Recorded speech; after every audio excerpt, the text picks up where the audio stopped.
Call this meeting to order. Madam City Clerk, roll call, please. Good evening. Thank you, Mr. Mayor. Mayor John Harabedian. Here. Mayor Pro Tem John Kaposha. Here. Councilmember Rochelle Rsvp. Present. Councilmember Denise Delmar. Here. Councilmember Jean Gosch. Here. Mr. Mayor, you have a quorum and may conduct city business. Great, thank you. Councilmember Goss. Please rise for the Pledge of Allegiance. Ready? Begin. I pledge allegiance to the flag of the United States of America and to the republic for which it stands, one nation, under God, indivisible, and with liberty and justice for all. Recently got a request from Mr. Hiller of the Baha'i Faith in the San Gabriel Valley, who lives in Sierra Madre, to participate in our invocation ceremony tonight. So I'd like to invite Mr. Hiller up, and he will proceed with our invocation. Thank you, City Council. This prayer is from the forerunner of the Baha'i Faith, and this is to commemorate the forerunner of the Baha'i Faith, and this prayer is from the forerunner, the founder's son. O thou kind Lord, O thou who art generous and merciful, we are servants of thy threshold and are gathered beneath the sheltering shadow of the divine unity, of thy divine unity. The sun of thy mercy is shining upon all, and the clouds of thy bounty shower upon all. Thy gifts encompass all, thy loving providence sustains all, thy protection overshadows all, and the glances of thy favor are cast upon all. O Lord, grant thine infinite bestowals, and let the light of thy guidance shine. Illumine the eyes, gladden the hearts with abiding joy, confer a new spirit upon all people, and bestow upon them eternal life. Unlock the gates of true understanding, and let the light of faith shine resplendent. Gather all people beneath the shadow of thy bounty, and cause them to unite in harmony, so that they may become as rays of one sun, as the waves of one ocean, and as the fruit of one tree. May they drink from the same fountain, may they be refreshed by the same breeze, may they receive illumination from the same source of light. Thou art the giver, the merciful, the omnipotent. Thank you. Thank you. Okay, thank you. Okay, please be seated.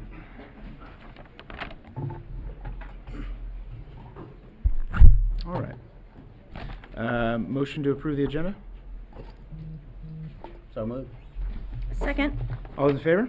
Aye. Aye. Mayor and City Council reports.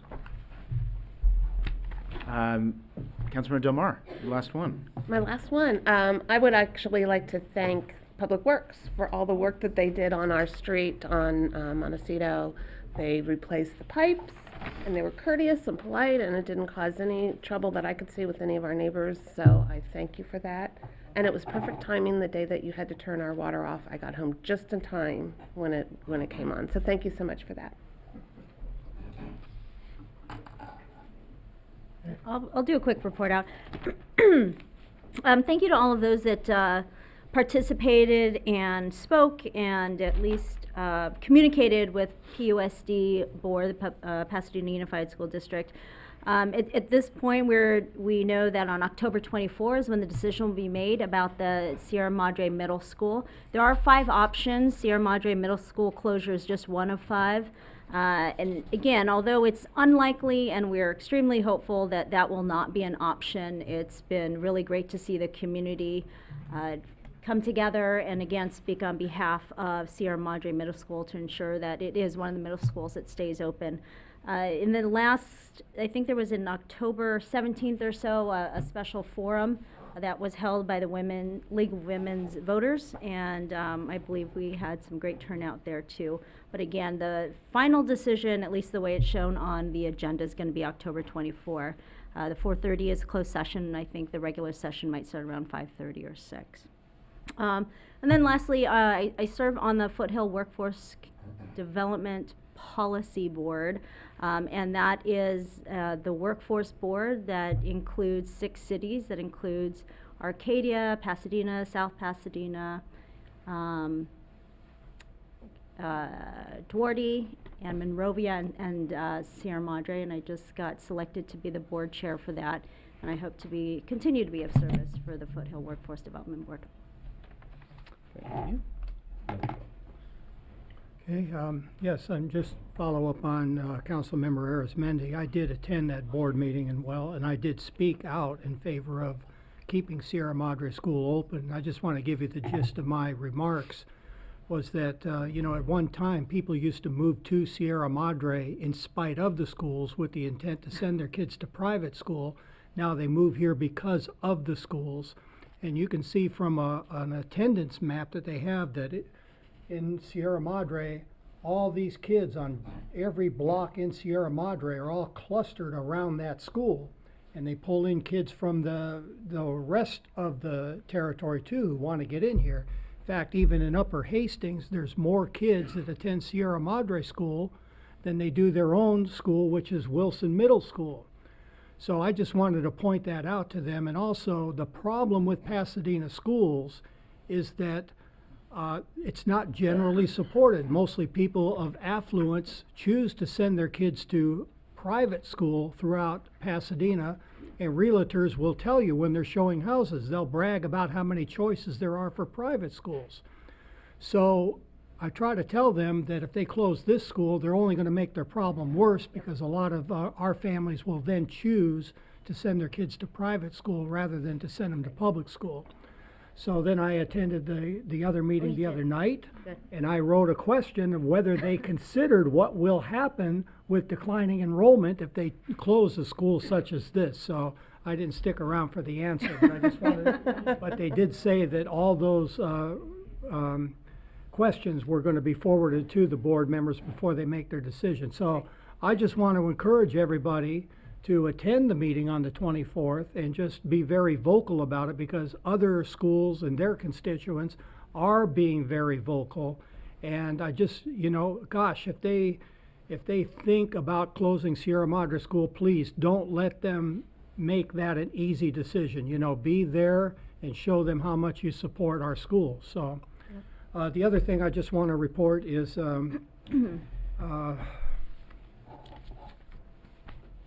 having a senior moment. I just went to a meeting the other day and wanted to report on it. Water. No. Okay. No. Mosquitoes. Mosquitoes. Oh, yeah. There's a lot. Anthony Portantino, our state senator, held a forum at the Foothill satellite for PCC, and because his district encompasses both the San Gabriel Valley vector control and also LA vector control. So it was very good. I mean, they had a fairly good turnout. I mean, people are really concerned about these darned Aedes mosquitoes that are biting all of you, I'm sure, because they're certainly biting me. And I just want to encourage everybody to learn as much as they can about it and what to do about it, because it's a little bit different. These are invasive species, and they've really just affected us the last couple of years. I believe they're here to stay. We're not going to be able to get rid of them, so you're going to have to learn how to live with them and mitigate your exposure to possibly some really nasty diseases that haven't appeared yet but could. So just want to encourage everybody to go to the Mosquito and Vector Control website and learn everything you can about what to do around your property to keep these mosquitoes somewhat under control. Okay, thanks. Great. And yeah, on the middle school, we are going to hold a State of the City this year in January at the middle school. And it's, you know, part of that is to send a message that the school's not going anywhere. And so I do think that to both of my council members' points, your voices are going to be just as strong, if not stronger than ours in this process. And I do think that letters, emails, and showing up to the meeting is really important. And whether your kids go there or not, you know, I think that this is something that the community fought for a long time, and we got it, and we want to make sure we keep it. So thank you guys for going and for the update. And with that, we will go on to public comment for items not on the agenda.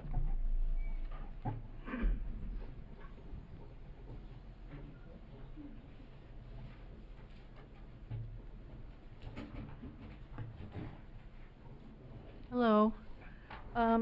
I'm with the Sierra Madre Garden Club, and the Sierra Madre Garden Club is pleased to present the city of Sierra Madre with this festive symbol of fall in the San Gabriel Valley. Sierra Madre Garden Club was founded in 1929. In addition to our group activities, we support community projects through our philanthropies, and we also provide financial support for the planting of pine trees in local forests. So we just wanted to present this to you. Thank you.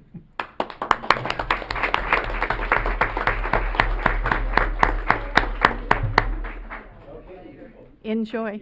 Thank you. And I like your sweater, it's very festive as well. Let's put it right here. Perfect spot. Take a picture of it. I am Pat Alcorn, and I live on Grandview. I'm Mayor Harabedian and the council.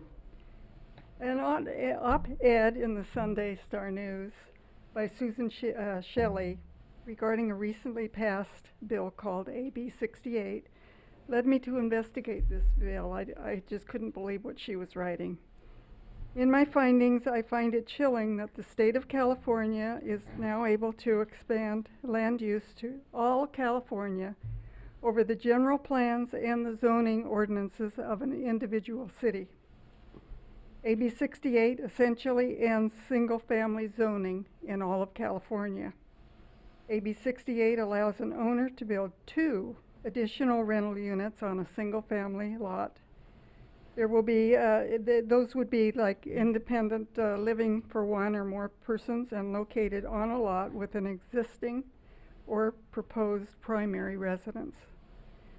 So, we could convert our garage to a living unit and build another one in our backyard without the consideration of lot coverage, floor area ratio, open space, parking, or setback requirements, especially if Sierra Madre ordinances were more restrictive than the new ordinance. From what I can understand, the new law is subject to a 4-foot setback from the side and rear lots, 16 feet in height, and a maximum floor print of 800 square feet. Cities will have no ability to prohibit such units. As it was being proposed and debated, the League of California Cities opposed this bill as it reduces local control and the city ability to choose what regulations are best for their residents.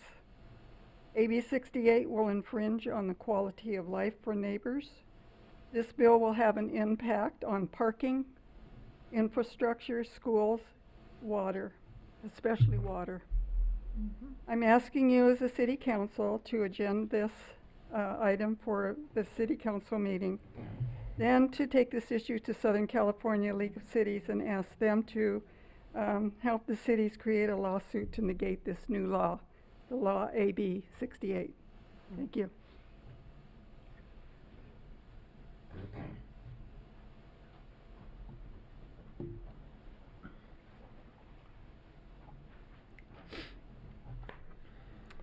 D. Alcorn, we live at the same spot. Mayor, City Council, I was going to say the manager, but the acting city manager here. For years, there's been discussions about low-cost housing. The state has dictated that the city provide for an assigned number of housing units. Due to the built-out nature of Sierra Madre, the city has had to really scramble to meet those allocations. There probably is a serious need for additional low-cost housing in California, and there are many causes for this shortfall. I believe one of the main drivers is the large uncontrolled illegal immigration the state has experienced. A while back, I saw 2 different articles in the LA Times. One was about the shortage of low-cost housing in California. A different, unrelated article described the number of illegal immigrants in California. Those 2 numbers were almost the same. Believe it or not, they're almost the same. I sympathize with immigrants. If I were in their shoes, I would probably do the same thing. I'd try and find a better life for my family, for me.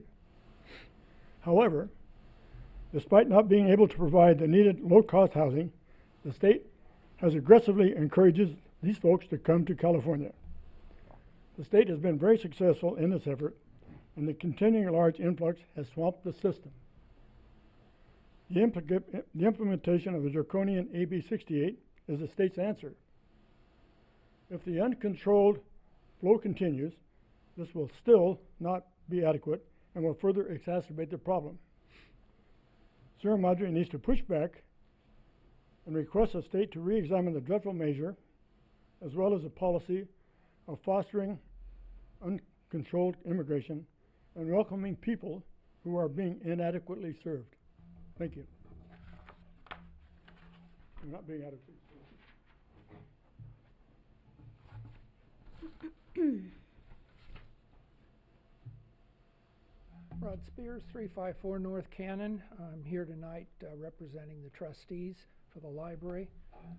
This Thursday in this very room, we're having a public forum, and there are a bunch of new and warmly printed. I guess they ran out right away. This will be here at 7 o'clock, and it's an educational meeting to allow the Friends of the Library and the librarian and other people to bring us up to date as well as we can on the new library requirements and what's going on.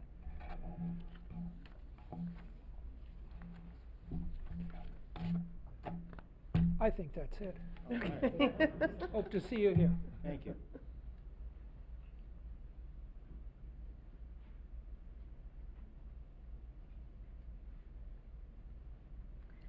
Hello, my name is Miley Plan with the Office of Congresswoman Judy Chu.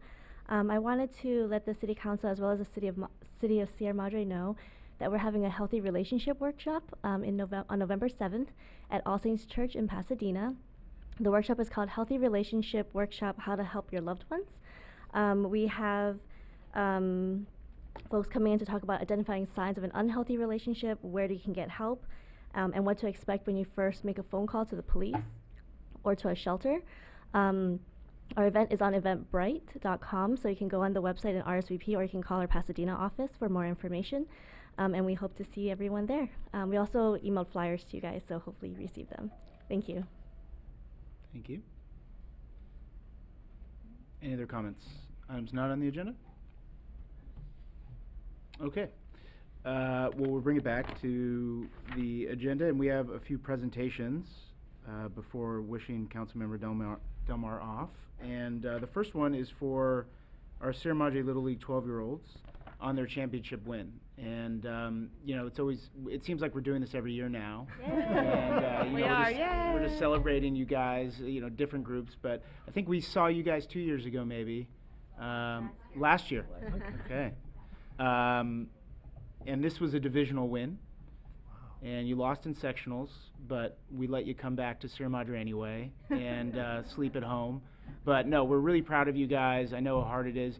I think from what I could discern from the answers, you won, there were 6 games. You won 5 of the 6? Is that right? You won all of them. Okay. You won all of them. But then you lost the 7th game. Okay, it's sectionals.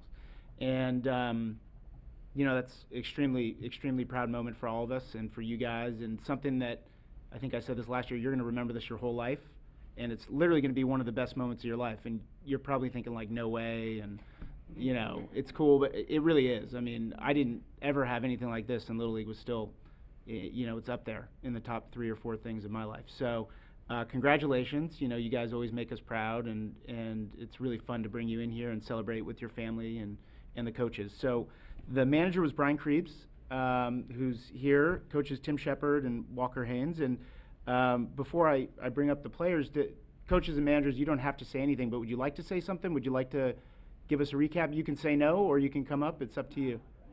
Okay. All right. Good.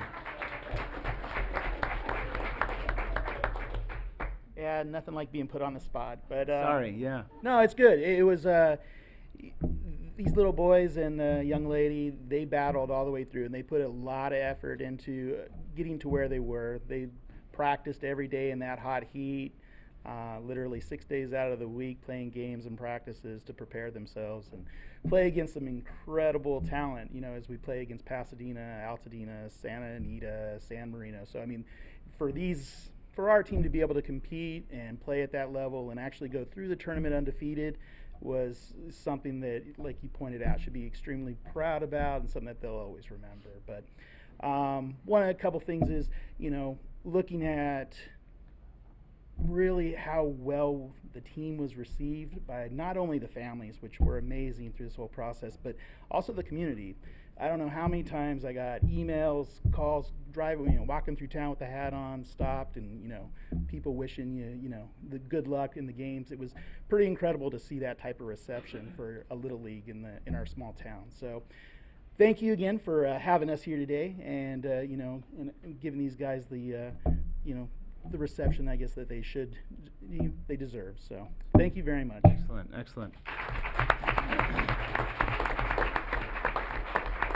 So I'll call everyone up, and when you hear your name, you can come up and just line up in front. And the most important thing, we beat Arcadia, right? So and we beat Pasadena, right? Oh, and they were easy. Okay, good. And San Marino, or and San Diego. Okay, good. Oh, good. Good. All right. Well, you beat Arcadia. Beat Arcadia. All right. There's no competition here at all, is there? Who's first? All right, Morgan Sullivan. There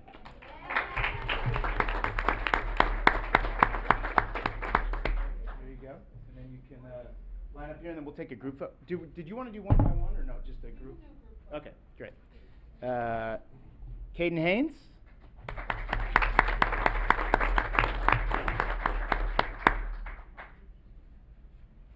Dane Shepard.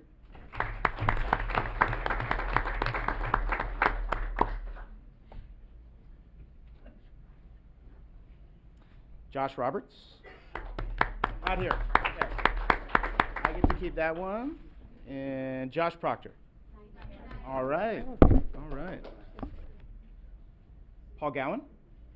All right.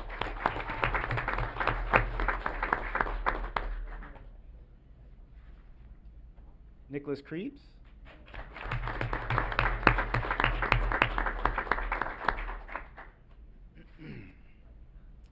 Lucas Karajis.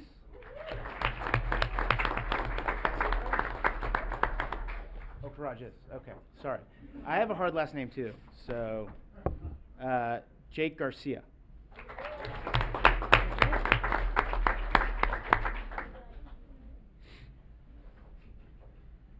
Ethan Darlis, or is it Athen? Great. There you go, boys. Get on over. Congratulations. Cash Carroll.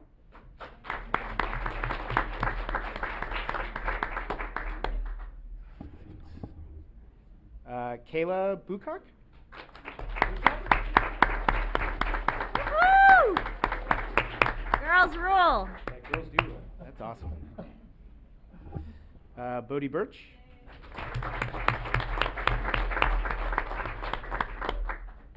And are these for the coaches? Let's see. Yeah, there it is. Coach Tim Shepard.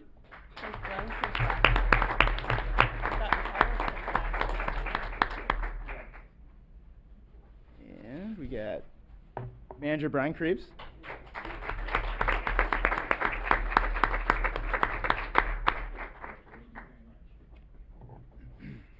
Coach Walker Haynes.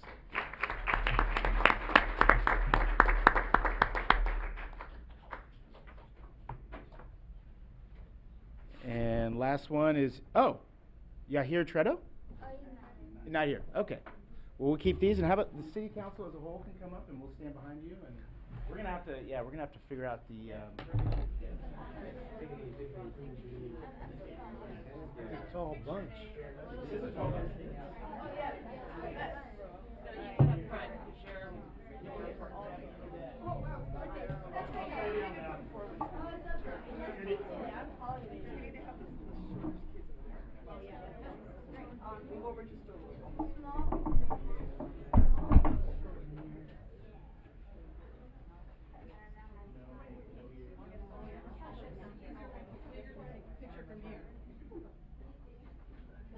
Yes, I can. Everybody say when. When.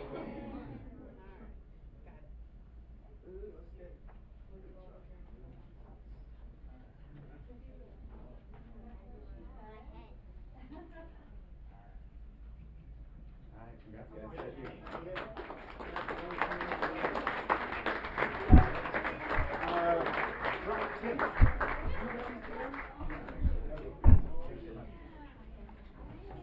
it. Are you kidding me? Probably 80% of them are taller than I am. Hello. I know. No, and that's the thing. I didn't drink milk growing up. That's the problem.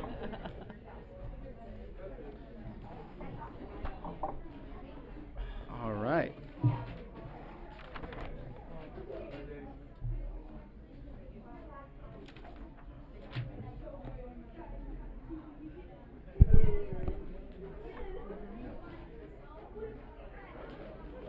All right. So I'm going to call up Fire Chief Norwood, who is going to do a special recognition for retiring Captain Greg Christmas. Chief? Thank you, Mayor and Council. Tonight's presentation is for our retiring Captain Greg Christmas. If I can invite him up here, please. And while he's walking up here, Greg Christmas started his career with the Sierra Madre Fire Department in January of 2007. Greg held the rank of Captain 2 upon his retirement and served as the EMS paramedic coordinator, I think in the entire 12 years that he was full-time here. During his tenure in the department, in addition to his position as captain, he was instrumental in developing the paramedic program that Sierra Madre started in around 2005, 6 or 7, somewhere in there, and developed the first in-house fire academy for volunteer and part-time firefighters, leading way the long transition from volunteer to the combination department, and he was instrumental in helping us achieve into the full-time department as we're seeing actually this week. Greg worked in the field as an engine captain and paramedic, responded to hundreds of calls during his time with Sierra Madre Fire Department. In September of 2008, Greg was given the Sierra Madre Public Safety Award for a life-saving action. Additionally, Greg served on the board of directors of Sierra Madre Volunteer Fire Department Association, and also as part of this full-time process that we're part of, he assisted the department and the members of the department become members of the International Association of Firefighters, Local 5216, and also the California Professional Firefighters. And finally, just prior to his retirement, Greg was voted in by the members of the department as the first president of the Sierra Madre Professional Firefighters Association. So with that, although my time here has been limited with Greg, I've known Greg off and on over my years in the fire service, and I know that he was very instrumental and did a lot of good things for the city and the community, especially in the EMS field, and served very well as a captain for the department. So with that, the department is going to present him with it's a flat badge, captain. It says retired on there. It also serves as, it won't get him out of tickets, so trust me. As a wallet. And so, Greg, congratulations with everything.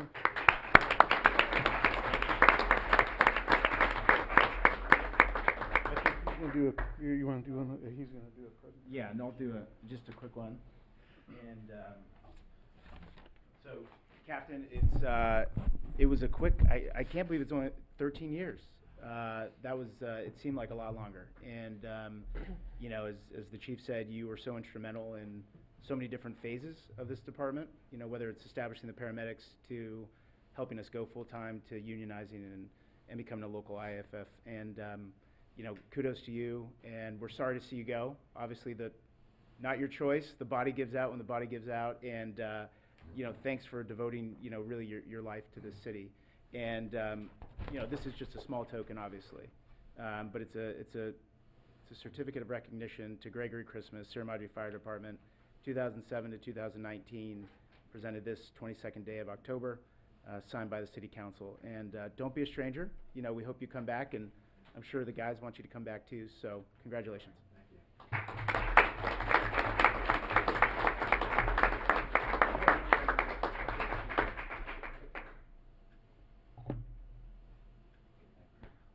you like to say a few words, or? Sure. Okay, yeah. Sorry.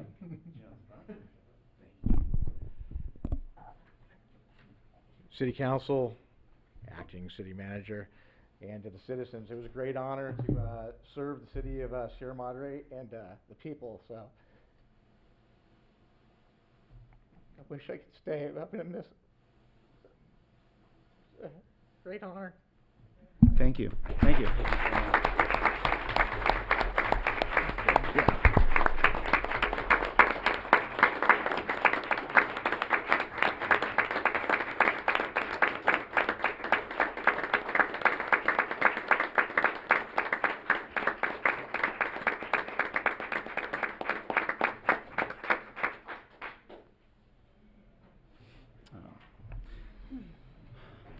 Well, someone remind him there's cake, because, you know, hopefully he sticks around.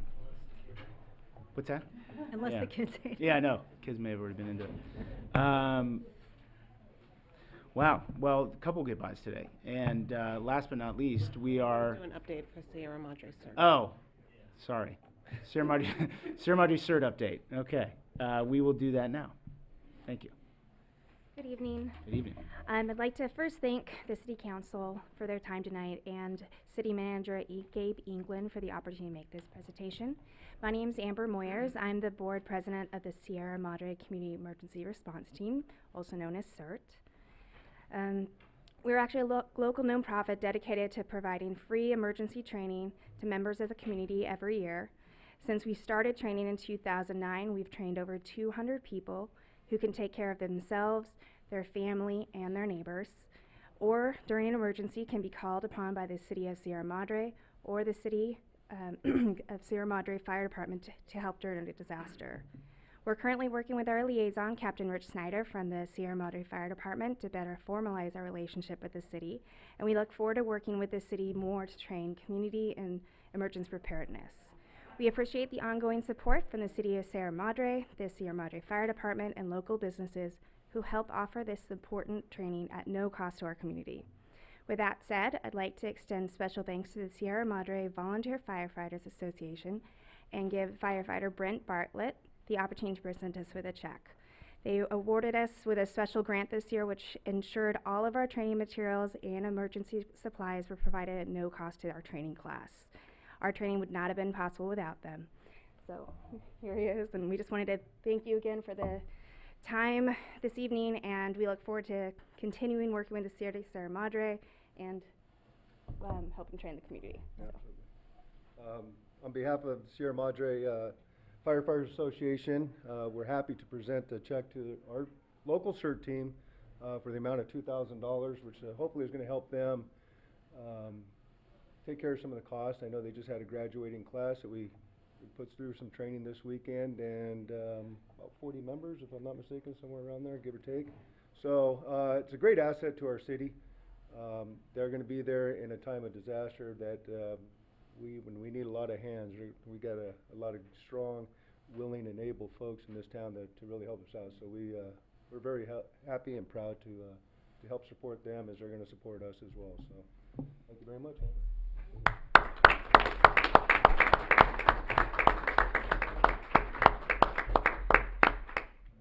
That's great. Congratulations. And will you guys be at Alegria for Halloween again, or are you guys going to be... I know CERT was there last year, I think, yeah, right? Be there. Okay, great. Well, congratulations, and very generous of the firefighters. And last but not least, okay, our final farewell, and we'll leave the council comments until the end, and the most important part, the plaque that we will be presenting, Councilmember Delmar. But there are a few special guests here to wish Councilmember Delmar off. You know, bon voyage. So let's bring them up in no particular order. We can order it local, so we can go county to state, or we can do local. We can do the chamber, and then do county, state, and federal. And so let's do that. If you guys want to come up and line up, and everyone can give their presents. Hello. Good evening, Council. We want to acknowledge Denise this evening. Denise, thank you for being one of the special people who always tries to give. There's no sufficient way to say to someone who always gives and hardly ever takes. The Sierra Madre Chamber cannot thank you enough for your contributions as a member of the Sierra Madre Chamber Board of Directors and City Hall Liaison.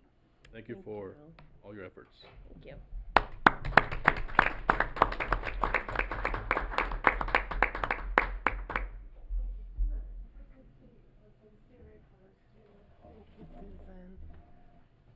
Might as well stay up there. You're gonna be, yeah. A boutonniere and a boutonniere. I love it. It's got a purple heart. Picture done. Okay. Oh, this is perfect. I can hide behind the horse. Sue. The mic down.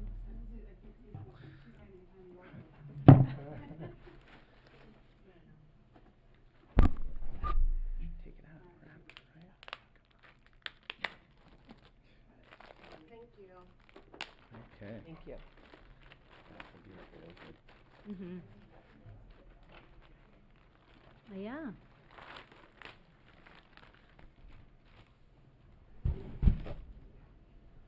Okay, and Christian from Supervisor Barger's office.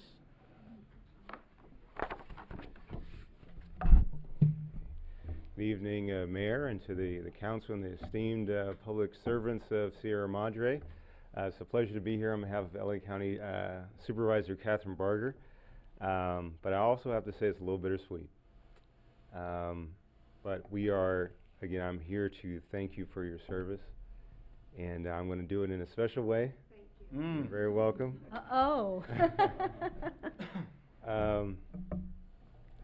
Ladies and gentlemen, it always gives me a great pleasure to come to the beautiful city of Sierra Madre. Like I said, it's a little bittersweet. Councilmember Del Mar, we want to thank you for all that you've given to this city, the things that are known and things that are not known, even more so, your love. Because we know that without love, it's impossible to do anything, especially serve. So on behalf of the supervisor, I'd like to say thank you for your love for this great community. And we know that love will continue to be in your heart because you're a wonderful public servant. Thank you.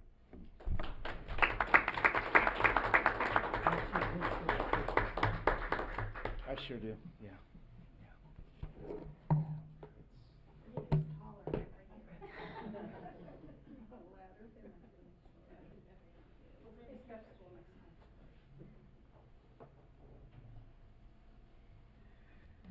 Good evening, Council. It's always a tough act to follow after President Obama gives his presentation. So, my name is Hector Rodriguez. I'm here on behalf of Assemblymember Chris Holden. And I'd like to echo my counterparts at the Supervisor's Office. We want to thank you for your service to the city of Sierra Madre. And I got to say, I always loved your approach. It was almost Iron Lady like when you were sitting in the mayor's seat. So I must say it's going to be you will be missed. We want to thank you for your public service. And again, on behalf of Assemblymember Chris Holden, we'd like to present you with a certificate of recognition and honoring you and hoping you unlimited health, wealth, and happiness in your next chapter. Yes.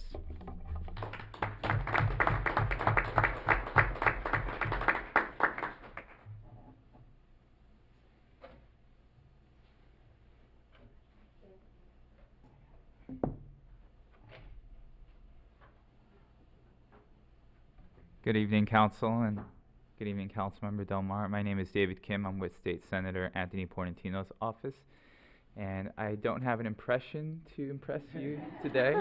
However, I do have a heartfelt message from the Senator that he would like to share with you, and it really is about your dedicated service and leadership. And so the Senator wants to personally thank you for being that role model and example. And he did say that the impact of a great leader is felt during their time in leadership as well as afterwards, and that is the kind of leader that you've been. And so the impact you've made in this community and to many lives will be continued to be felt and experienced, and you will certainly be missed by by many. And so thank you for your years of service and leadership.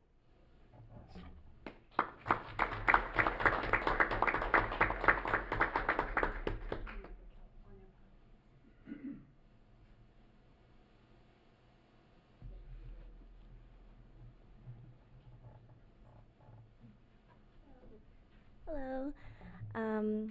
So I also want to echo my counterparts and thank you for your service.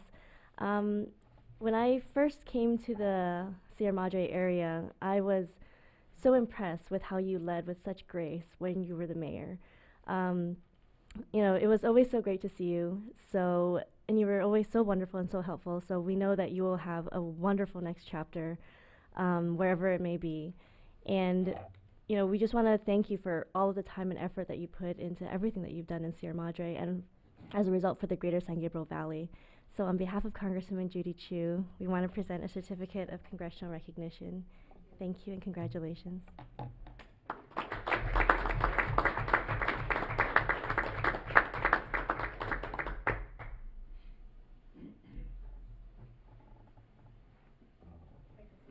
Yes, now you can sit down.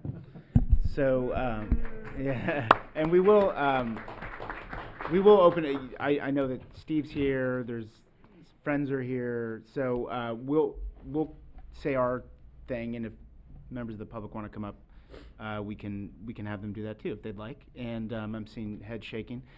So I'll just start very quickly by saying, you know, you got to Sierra Madre 13 years ago. Yes. And you basically immediately started chairing meetings. I mean, it was pretty amazing how quickly you got involved with the community in a formal way and became the chair of our general plan committee, and really just from there continued on to the city council. And as you know, representatives from our leaders noted, you can chair a meeting very well. You can run a meeting extremely well, and I think that, you know, we're going to miss your ability to keep things moving up here, to really get things done. We're going to miss your perspective, and I do think that it's a big loss to the city. You know, that's the truth. And but we obviously wish you and your family and everyone well, and you're not going to be a stranger. So it's good that I can say you're not going to be a stranger, because you will be back soon. So I'll open it up to my colleagues to say some words too. So I'll share. I'm very thankful that we had the opportunity to serve together, and I'm thinking back at our first subcommittee that we had served on together. Whatever plan we had come up with obviously did not pass at the time, and we worked really hard on it, and we thought it was the greatest thing. But I think as we've learned to navigate our way through what makes sense for the council and how it fits into the rest of it, I think we were able to learn together. So I thank you for being my partner in that learning curve. And it's always fun to have another woman on the council, even though we flank the men at this point. But it's been great to serve with you as a colleague, but also as a friend, and I appreciate what you've been able to bring to this city, what you've been able to bring to this council, and you will be missed. Thank you. You're real people. What am I going to say about Denise? I knew there'd be lots of nice things said about you, but I'll never forget when we were running in 2014, and we came to the council chambers, and we were being educated by all the staff, everybody. Everybody was here, and I started asking some tough questions because I didn't know the answers, and I wasn't politique enough to know that I was upsetting some of the staff. I should have been a little. And you were right there with me. We're asking the same basic kinds of questions. Remember that? Yes. And so I guess from that point on, I kind of knew that you're going to be a good representative. We haven't always agreed, of course. None of us have perfect correlation and on agreement. But, you know, in closed session, oftentimes I'll wait to hear what you have to say before I finish making a judgment. I'm being very honest. Thank you. So I respect you, and I'll miss you. Thank you. Well, Denise, I'm really sorry to see you go, and when you look ahead, I hope that you feel that you were a part of something very special here. Yeah. I tell people that this is a golden age of Sierra Madre, where the council works together, We've accomplished some really great things for the community, and you know, you've been a big part of it. I think when you folks just first joined the council was really kind of the turning point of, you know, our finances are great, our taxes are low, our streets are being fixed, our water is being taken care of. These are, I believe, tremendous accomplishments, and you've been a big part of it. And you know, I'm really sorry that you're leaving, because there's some really great stuff coming up, and I'm really deeply sorry that you're not going to be part of that, because I think it'd be very helpful in helping us to navigate through some challenging things that we have coming up. So anyway, good luck to you, and I'm really proud to have served with you. Thank you. Absolutely. So just let me say a few words before we hear. I promised myself I wouldn't cry. Steve and I, you know, we thought long and hard about our decision, and it really is best for our family, and we found a great place in Yorba Linda. It's a different county. I'm going to be in Orange County. I just kind of thought of that today. But it's been an honor to serve the people of Sierra Madre, really a special place in my heart. And I do want to commend the 4 people up here, because I think we're a professional council. And we can, when we have new councils come in, they can look at us and see how a council should work together and not agree on everything. We can certainly disagree, but have that respect and that common goal. I feel that I've accomplished everything I really wanted to do on council, and I feel like I'm in a good place to leave. But of course, we're going to miss everybody. And we'll be gone probably by the end of the month. Wow. Yeah. Quick. All those escrow papers that we're signing. Thank you for that. And I know that there's some folks that want to say a few words, so.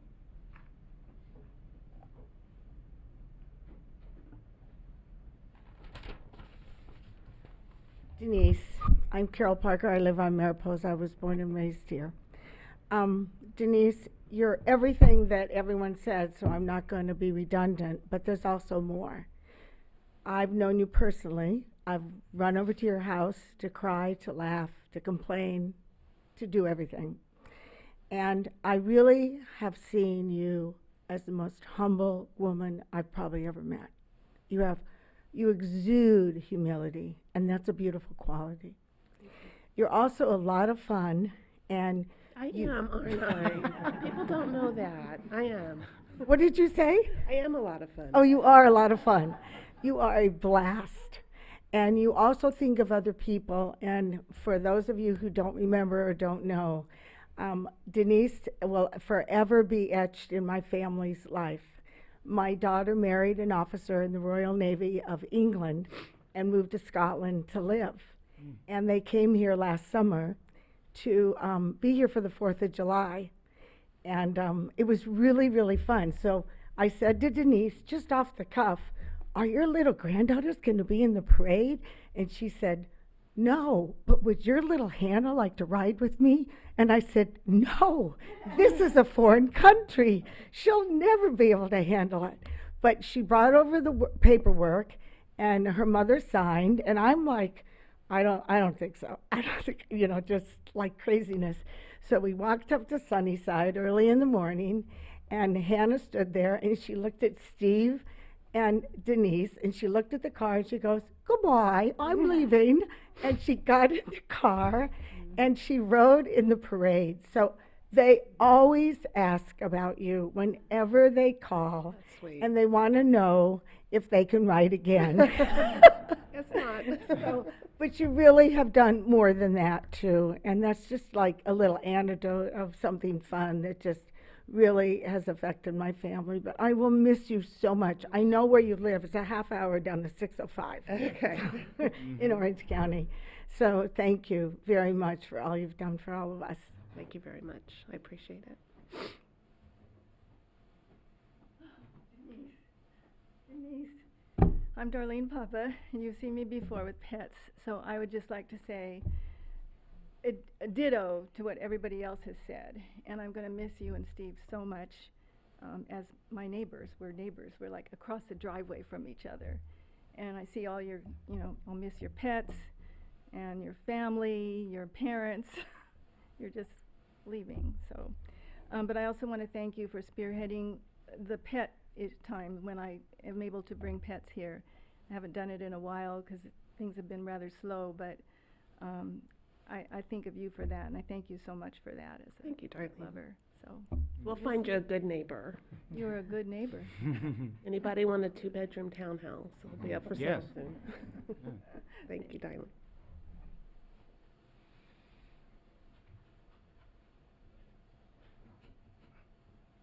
Good evening, Joe Catalano, 480 North Lima Street. We've been talking a lot about everything that Denise has been doing on the council. Denise, you've been part of what has really been a fantastic council here.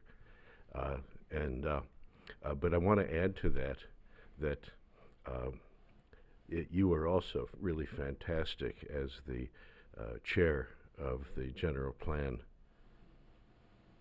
Committee, which I guess was your first big involvement here. I was a liaison to that committee, and you did a great job. Thank you. I had no idea what I was doing. You were a good, Thank you were a really good chair.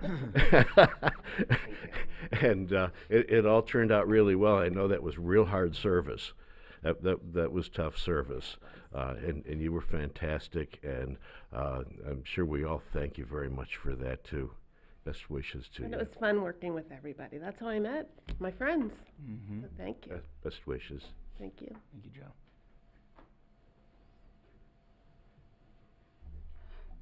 Well, I was going to say everything that everyone else said. Okay. You were our rock when we started the General Plan Update Committee. It was wonderful when, for you to be the best chair that it could have been. And our general plan is the best general plan ever. Absolutely. And as far as your council service, it's been wonderful. So we adore you and we admire you. And thank you so much. And it's just, there are a couple of little token things to help you remember Sierra Madre. Oh, thank you. That's very nice.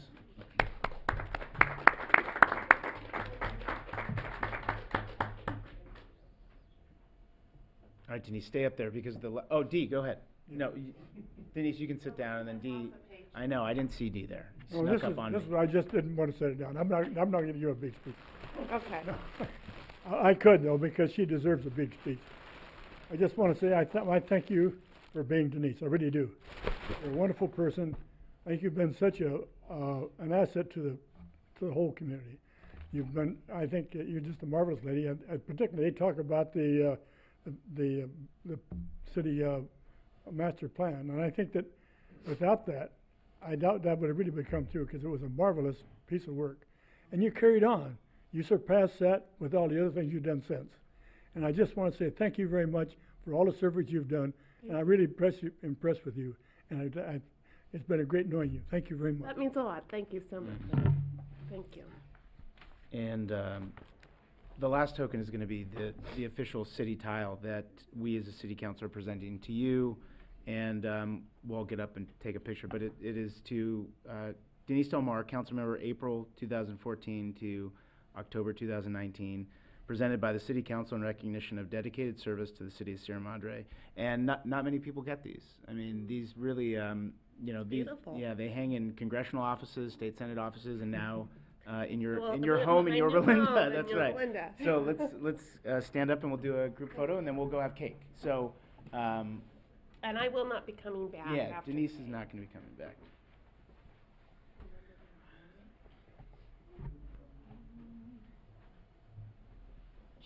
Teresa, do you think if this wasn't here when she came back, she'd miss it? What's that? I said, Denise, this wasn't here when she came back. Come on. Look back on the kill Joel. Let us do one without you, and then you. Wait, let me get up, let me move. Hello.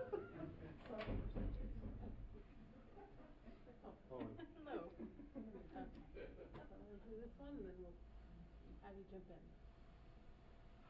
I mean, how, Steve, get it? I mean, the classic in and out t-shirt. This is the perfect t-shirt. I really dressed up. Good. It says best in it.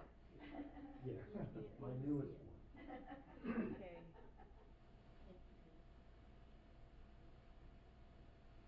Thank you, everybody, All for your right. kind words. And we're going to take a 10-minute recess to enjoy cake, take pictures, and then 4 of us will come back. So.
I'll wait for Councilmember Goss to come back.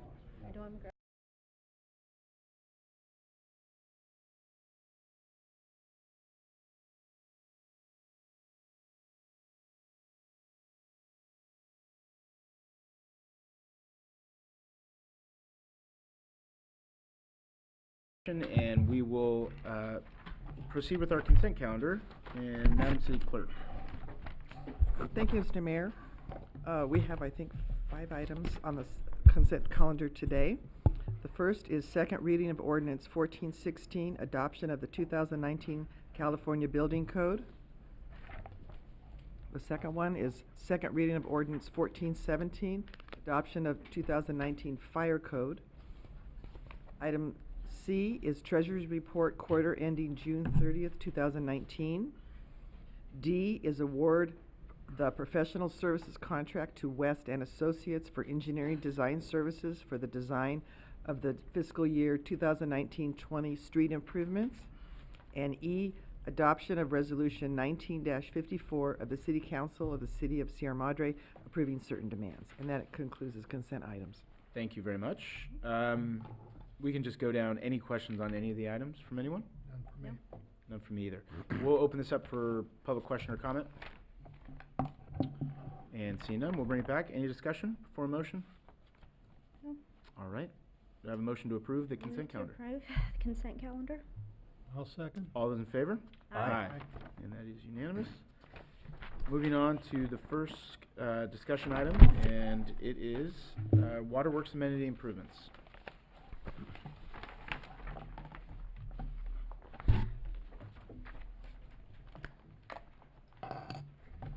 Good evening, Honorable Mayor and members of the City Council.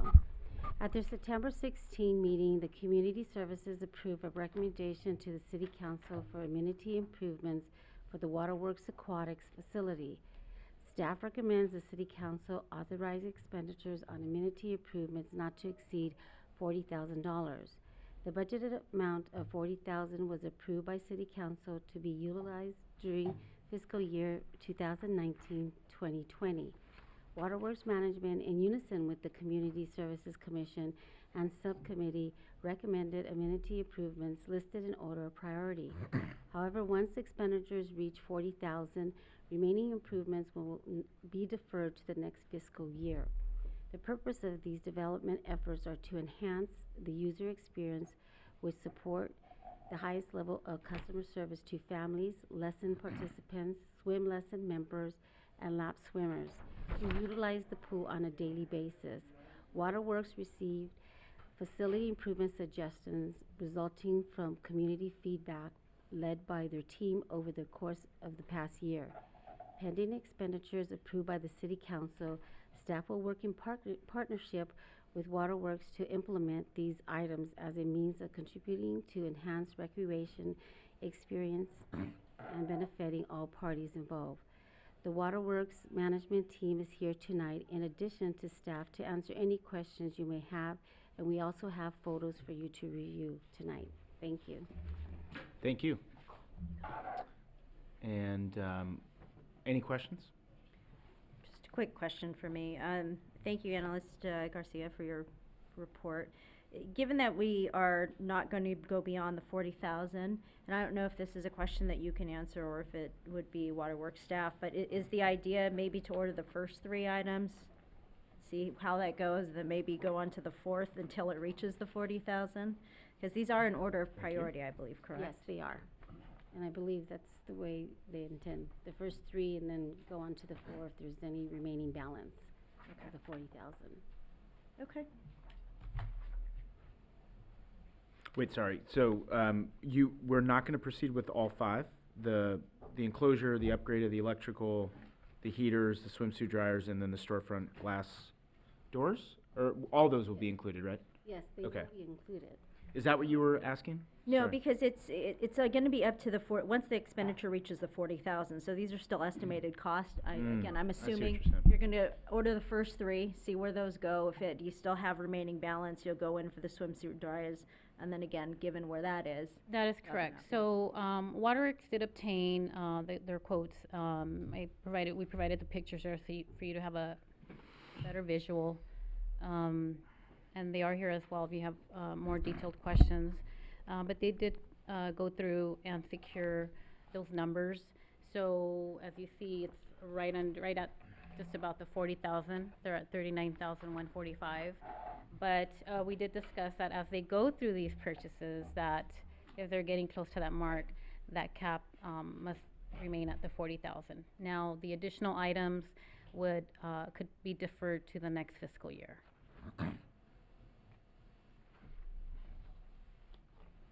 Great. Any other questions? Any questions for Waterworks? No, I mean, they are on board with these, and Absolutely. so. Okay. I know we have Ricardo and we have Todd. And one, I think, had a shorter drive today than the other. Todd did drive down from Irvine. So that's why I just wanted to make sure that if you did have any questions, definitely now is the time as well to do so. Well, I want to thank them for taking the trip down here, but I agree. you vetted this pretty well with you say it's a unanimous recommendation from the Community Services Commission, so. Right. I thank you for doing that work and bringing forth the recommendation. I mean, for us to rearrange the priorities, I'm really not in a position to do that, and I'm just glad that we're spending some money and fixing up the place, and, you know, hopefully that Waterworks is happy with that, so I'm good with it. Yep. And I'll open up for public comment and questions, and then we'll bring it back, and seeing none, we'll bring it back. I agree. I think that some of the longer term items too, I think are really necessary, and I'm hoping we can get those completed in the next fiscal year. But I think that these 5 things are really good. So thank you to staff, Waterworks, and the commission for doing such excellent work on it. And we'll vote to approve now. So do I have a motion? I'll move to approve. I'll second. All those in favor? Aye. Aye. And that is approved. Thank you very much for coming. Appreciate it. Good seeing you guys. And we'll move on to the item, the master lease agreement with Tower Point Capital. And, Colby. Good evening, Honorable Mayor and City Council members. I'm substituting for Gabe tonight as he attends the conference to brief you on what's going on with the Tower Point Finance LLC deal. Up to now, the city has had a sustained cash flow from leasing out city property for use by wireless cell phone carriers. The space required for the equipment didn't change much as the wireless standard progressed through to 4G, but the imminent rollout of the now cutting-edge 5G system may well revolutionize the speed and connectivity of wireless networks, while its small cell format will have a smaller infrastructure footprint. This in turn will decrease the space required for equipment in lease situations. Also, wireless carriers are using the expanded capabilities of 5G to advocate for small cell legislation that will cap permitting costs and the maximum rent rates for installations. The result is that companies in telecommunications industry are gaining considerable leverage to renegotiate and reduce the lease costs imposed by property owners. In fact, one of the lessees, Verizon, contacted the city late last year to request a discount from their monthly lease cost. In recognizing these changes, staff has conducted considerable research in trying to find ways to protect the city's interests. A solution appeared when the city opened a dialogue with Tower Point Capital LLC, a financial services firm that specializes in the acquisition and management of cell towers. Tower Point has made an offer to the city with the following primary terms: a lump sum payment of $1,228,000 for 3 of the city's 4 existing cell tower agreements. Tower Point is not pursuing the 4th lease, which with Sprint, because of its pending merger with T-Mobile. Tower Point will assume responsibility for relationships with the lessors. Future revenue received from the existing 3 leases will go 100% to Tower Point. Tower Point will share 55% of any new revenue with the city from renegotiations of the original leases or from new customers it secures to be added onto the towers. Tower Point will also absorb any future losses due to rent reductions at no cost to the city. Due diligence is the next step. Should the city authorize the execution of the letter of intent, Tower TowerPoint will conduct its due diligence over the next 30 days to obtain title reports on the 3 sites named in the purchase, assess the equipment currently on those sites, and commence an escrow process to facilitate the transfer of funds. The recommendation on TowerPoint is connected to the staff recommendation of accepting the proposal is to apply the lump sum payment as a prepayment to Calpers to reduce the city's pension obligations. This adds additional benefits due to the investment effects of the prepayment over time. In conducting its financial review, the staff report stresses that the lump sum payments are generally not recommended to replace contractual cash flows, assuming that the current lease terms and conditions are extended considerably into the future. Our horizon for conducting our financial analysis is 30 years. In this case, however, there is a high probability that the introduction of the smaller 5G systems will cause lease revenue to be reduced or even ended at the end of the current lease's term, which all expire by 2024, considerably short of the 30-year horizon.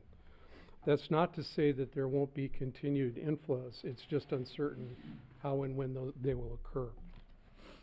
Highlights of the financial analysis, just really quick because the numbers get pretty involved. For cash flow, in favoring the PERS prepayment results in a drop of annual operating expenses of about $175 going forward, more than offsetting the loss of annual lease revenue, which through 2024 is about $88,500 a year. The 175 is an approximation, but it closely correlates to the $700,000 the city experienced in savings when it did the $5 million prepayment. In terms of total value, setting the discount rate at 7%, a prepayment of Calpers for the $1.228 million invested for 30 years yields $9.3 million, exceeding the uninterrupted revenue stream of the current leases for the same 30-year time frame by $6.7 million. Pardon me. Compared to the guaranteed revenues, which end in 2024, that difference rises to $9 million. Under the net present value analysis that we did, it resulted in a value greater than 1, which as an index says if your project scores greater than 1, it's doable under the conditions you've set and should be followed. The number came out to 1.73, so it cleared that 1 minimum by quite a margin. Further advantages are gained by applying the TowerPoint lump sum as a prepayment to Calpers. The city's pension obligations benefit from the prepayment as it reduces both the principal owed and the unfunded liability while getting a return on the money that we invest much greater than we could get on the market.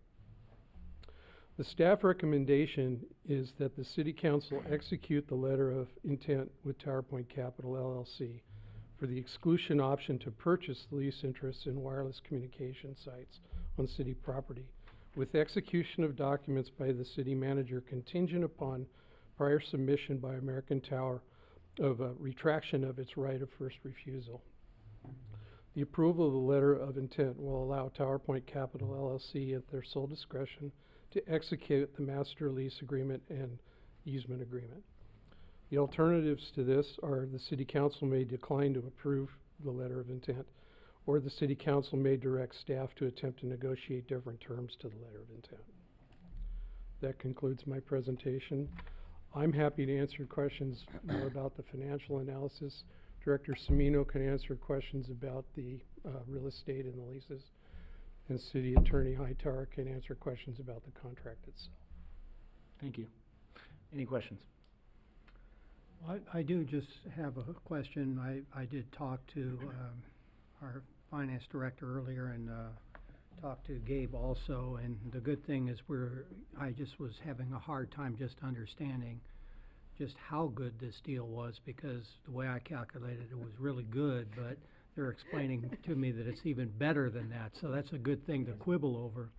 But Director, if you could just explain a little bit how this is so, the Calpers prepayment Again, the way I did it was you take that 1.2 million at a 7%, it should be 7.25%, I think is the actual discount rate that they're using right now.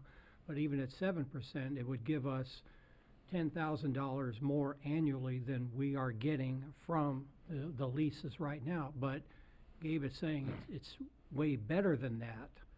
And, if that's the case, which is really great, then I understand why, and pretty soon we'll be looking at prepaying more. That's going to be on the agenda in November. Correct. So if you can explain that, because I think this is really an important point of just how much value there is to prepaying our pensions here. So I just want to hear that.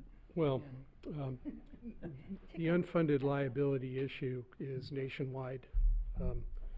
I went to a GFOA conference in 2015 in Philadelphia when it first started emerging, and the current employer that I'd been working there at the time, we were funded at about 60%, so our unfunded liability was roughly 40%.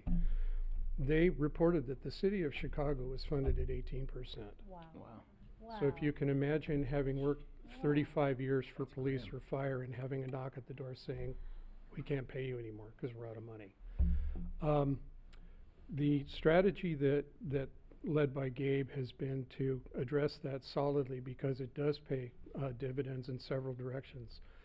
If you can think of your mortgage and about being able to take a big bite, not out of the interest, but out of the principal, what you're doing is you're reducing the ability of that loan to add interest. So it saves you money, especially when you're talking about a 30-year lead horizon to make it work. The second thing that it does is that it reduces that unfunded liability, or conversely, it increases how well you're funded. We have plans for offering a policy to the board to consider that will maintain a high percentage of funding so that we don't run into those troubles. And I know, speaking as an employee that's been in Calpers for about 13 years now, I really appreciate that. I want to know that, my retirement's going to be there because I've worked really hard for it. And then the final thing is, as I mentioned before, because you're making a lump sum payment at the beginning, they're going to take that and they're going to offset that versus the steady stream of payments that you're making every year as contributions. And that's where that $175,000 comes from. What's important to me is working with Hillary to do the budget. That $175,000 is money that we don't have to budget. We can use it for other things. So there is a lot of benefits to this, and to the extent that we can stay up with this plan, the city will really benefit in many ways. Okay, thank you. Any other questions? Just a quick question. What we're saying that we would, you're recommending for us to sign, but based on 2 contingencies. What were those 2? I'd like to let Terry address that. When Gabe was negotiating the deal, American Tower apparently had a first right of refusal should the city ever decide to sell its leases, and they exercised it in the middle of negotiations with Tower Point. They then contacted the city and said, well, that was a mistake. We didn't really mean to exercise our first right of refusal. We don't want to go forward with that. And we had been waiting for their formal written retraction. We finally got it just an hour or so before the meeting started. So that contingency has been satisfied. Great. Okay. Was there another one? It was just that one. That was really it. Well, the action before you tonight is to approve the letter of intent, and that starts Tower Point's due diligence, because once you've approved it, you are locked in. The burden then shifts to them, just like any real property deal.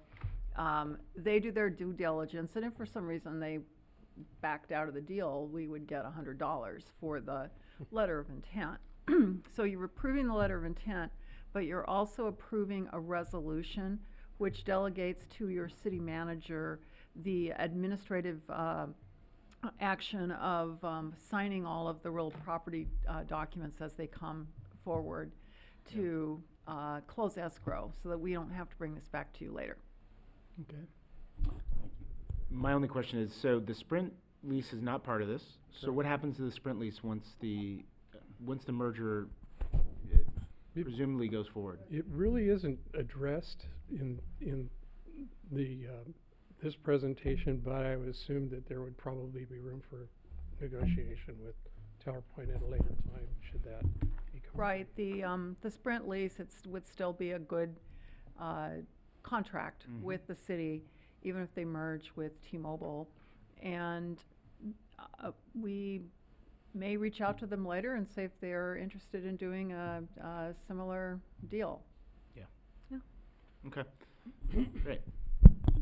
Well, thank you very much. We'll open this up for public comment. And seeing none, we'll bring it back for discussion. All right, well, I just think it's a really good deal, and there's a couple other things that I just reminded of is if new revenue comes out of it, we get 55% of that, and new attachments for 55% of that. I just don't see any downside to this at all, really, because our contracts are only guaranteed for a couple of years, and Verizon's already maneuvering to offer less on it.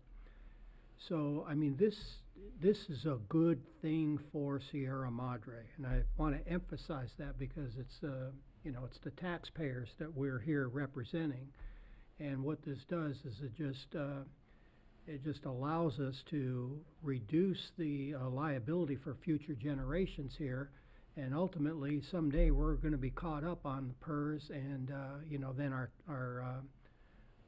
tax burden is essentially lowered, or we can do more with the tax money to improve things in Sierra Madre.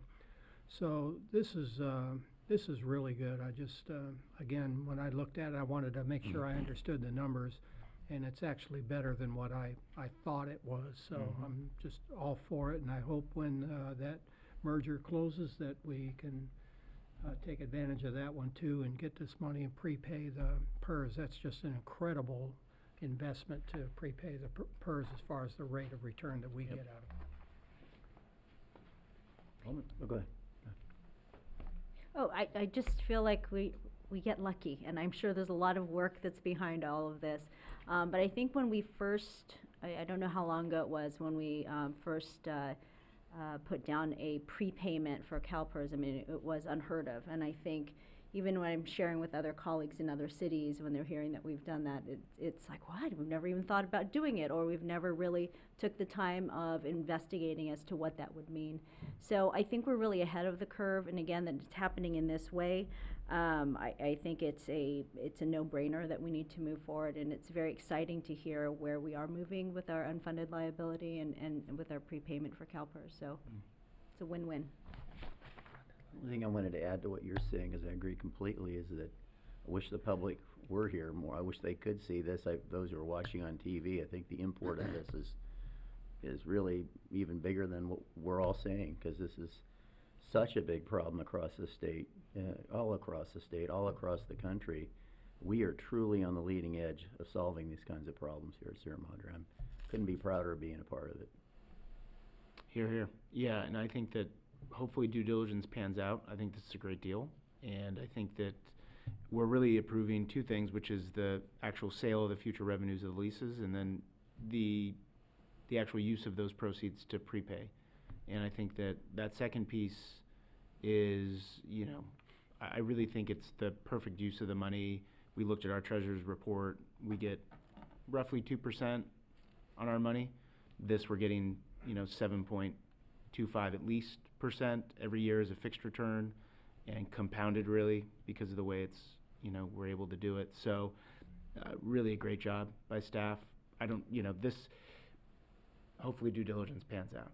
I mean, it's not over yet. So I'm keeping my fingers crossed that this goes through. So, but nice job by everyone, and I'll take a motion. Okay, I'll move that we execute the letter of intent and also adopt resolution 19-55. Second. All those in favor? Aye. Aye. Thank you very much. We'll move on to the next item, the consideration of adopting resolution 1956, amending the city's tuition reimbursement program. and Educational Costs Assistant Program Policy. Good evening, Mayor, City Council. The tuition reimbursement program is part of the city's rules and regulations that was adopted back in 2014. Participating in the tuition reimbursement provides eligible employees with opportunities to increase their level of education and expertise in their related duties, which enhances employees' job skills and degree of professionalism. Some of the changes being proposed are currently the current policy eligibility is 18 months of satisfactory service. The proposed policy increases eligibility to 24 months. Also, the current policy reimburses the employee at the current California State University system rate. The new policy, or the amendment, will allow for reimbursement at the chosen institution instead of capping at the California State University system. And currently, California State University rates range from $250 to $350 tuition.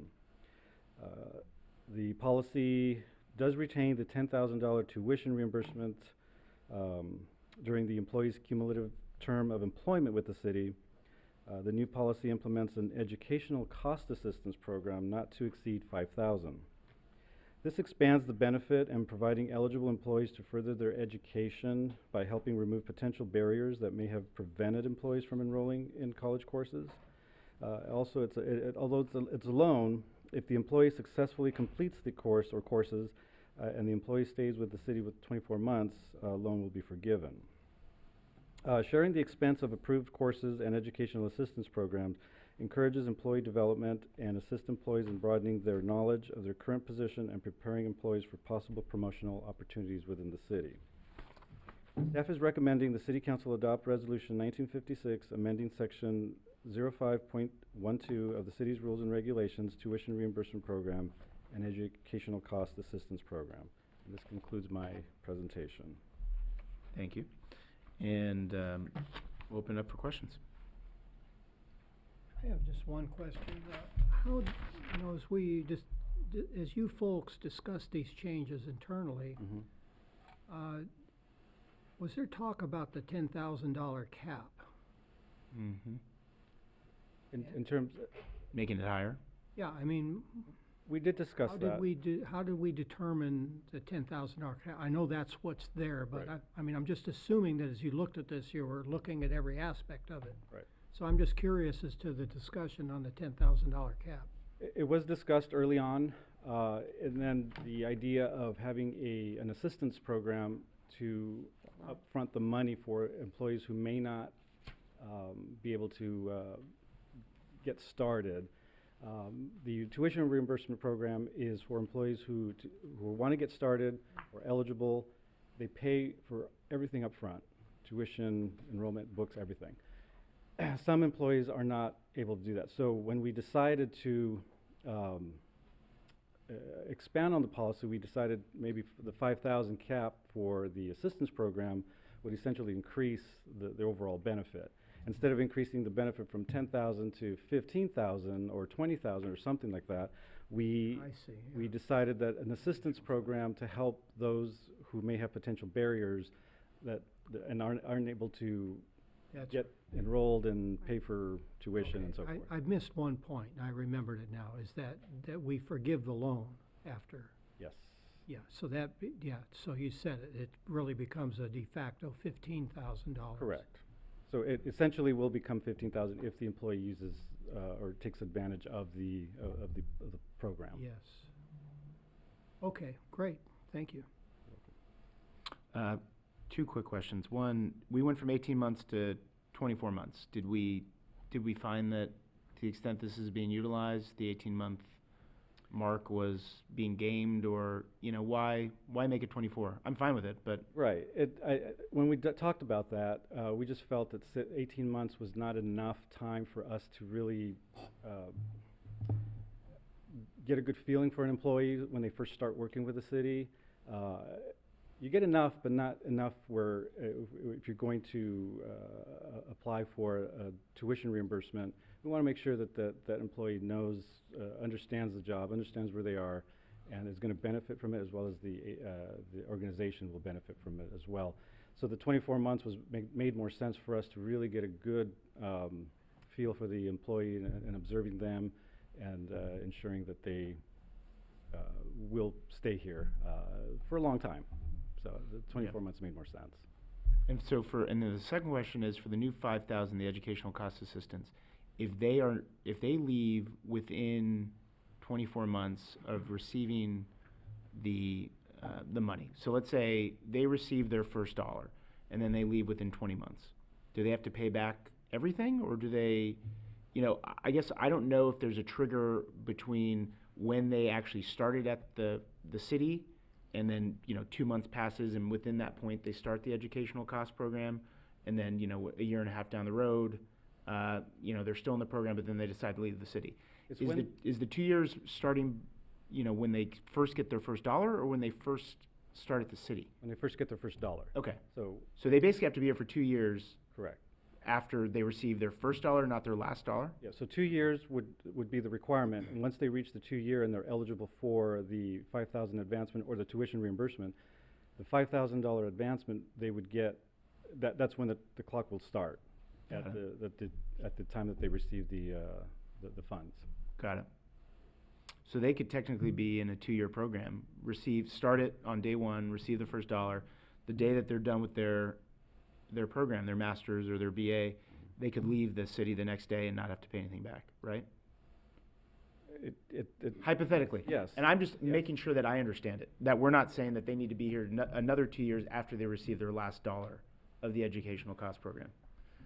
Right, I think, I think it's a good question, and and looking at the policy, it's from when they receive the first dollar and then the 2 years. So so essentially, if there is a 2-year program, and I guess that's something that we can consider up here, right? I mean, if part of this is to, I like this. I mean, I don't know if staff really had in mind whether they would want to incentivize folks to stay another 2 years after receiving the last dollar and being done with the educational program, but that's something that we can think about, just to make it clear what the policy is, because right now we do set ourselves up to where someone could get a BA or a master's and literally leave, the next day, as long as they've been here for 2 years at the time that they've been receiving the money. So not necessarily the worst thing. It's just probably, a somewhat negative thing for the city if we're going to be giving them the money. And I think it's when they submit their application and we review, I mean, that's something that we'll look into and find out what program they're getting into. Or it could be that someone has already started but couldn't finish and just needs a few courses to take before they can finish. So that's something that we will evaluate, but that is a very good question. And but I believe the policy does say that when they receive the money, that the 2 years will begin. Great. Quick question. Director, do you have off the top of your head any idea how our neighbor cities handle this, how much they pay, or is it somewhere in that neighborhood, or probably less, I'm guessing? Yeah, most cities that I've seen have tuition reimbursement programs or assistance programs. I haven't seen the educational cost and assistance program with the upfront, but I've seen the tuition programs that they have, and the amount varies. Some This is in the ballpark. Usually from 10, some are 5, some are, it goes from 5 to 15, some 20,000, just depending on the size of the organization. And they have similar criteria, and which requires an approval, typically before a budget gets approved. I remember when I was in graduate school at USC in political science, I had to take a couple of public administration courses in the School of Public Administration, and I took them at night with MPA students who were working in cities, and several of them had their entire tuition paid for a 2-year program at USC. And that was back in dinosaur days, 1988. You said it, those are dinosaur days, because nobody does that anymore. Yeah, it would be, 10,000 it won't cover the cost for some institutions, but it does help in some cases, yes. Okay, we'll open this up for public comment. Thank you. And seeing none, we'll bring it back. I guess I'll just kick it off. I think that the one thing that I'm still struggling with, or I think that we should think about, is I do think that this is a great thing for our employees. I do think to get the most bang for our buck, we should be thinking about whether there is a bit of a expectation that they stay after they receive the tuition, right? Whether it's a reimbursement or whether it's upfront. I think under the current policy, if they wanted to, they could, again, finish their program and take another job at another city right away. And again, there's plenty of arguments that that's fine and, you know, no big deal. I do think selfishly, and on behalf of the residents, we want to keep our employees, and if we are going to help them pay for these educational programs, which I think is great, it would be even better if they stayed for at least a period of time after. So I would like to see just something that, you know, whether it's 2 years, whether it's a year, whatever it is, that if they get the money, they have to at least stay a certain period of time, or else there is this, you know, the repayment program that they have to pay back with whatever the lay flow interest is. It does say after 24 months after successful completion of degree, all monies received through the cost assistance program shall be forgiven and no amount owed to the city. But the cost assistance program, is that the loan That's as the well as the $10,000? I thought it was just the 5,000. No. It's just the 5,000. Just the 5, okay. So if we made it consistent with that, if we made both consistent with that, then it would be, I think, fine. Because the way you're reading that is that they have to stay 24 months after receiving everything. After they receive that degree. After they receive the If you're degree. going to borrow the money, you better follow through and get the degree. Otherwise, you're going to pay it back. Well, my first response to that is, it really matters on what program they're in, because if they're in a master's degree program, a 2-year MPA, it's gonna cost a lot more than what we're reimbursing, and then to tie them into extra time here, when maybe they're funding the bulk of their tuition, I'm not so sure that's fair. Yeah, which is a good point. So I would rather see it tied to what percentage of perhaps the tuition we're paying for, and maybe I could maybe go along with something like that. Well, no, it's a good point. I mean, maybe we just don't, maybe we don't mess with it if it's, Yeah, you know. that's kind of my thinking, is it, it just makes it complicated too, you know. Having to track it all. Yeah, but I like the clause that they have here on the loan program. You must graduate and stay 2 years for it to be forgiven. So that's a good thing, you know. Yeah. And just another thing to consider, though, some of them don't finish an actual program or degree. This 10,000 could just be, you know, to get 12 units to work towards X, Y, and Z. You know, the way that Mayor asked the question, maybe it is about the last dollar, as opposed to tying it into a degree or completion of a program. It could be receipt of the last dollar and X amount of time thereafter. Right. Yeah, my fear is it could have an adverse effect here. When people are looking at this, it's like, gee, do I want to really start my educational program now? Or should I just go look for another job first for somebody that might pay for it, you know, that doesn't have that requirement on it, you know? You know, $10,000 in the course of, well, Not a lot of money. better than you about Not- how much it costs to get educated, right? Not a lot of money. No. Yeah, it's not a lot of money. So I'm really not that concerned about it. I'm happy that, you know, for us to give you the loan, that you have to complete your degree and, you know, you have to stay 2 years to get the loan forgiven. But, yeah, I'm really not really that big on, because I just don't think $10,000 is a lot of money. And I think it's still a bargain, really. If somebody is getting their education, well, let me just say first is, you know, Sierra Madre, we have a very high percentage of college graduates in this town. So this to me just kind of reflects the town. Obviously, with so many graduates, the town values the importance of education, and we should encourage that with our employees. We're basically just helping people to help themselves, who then help us.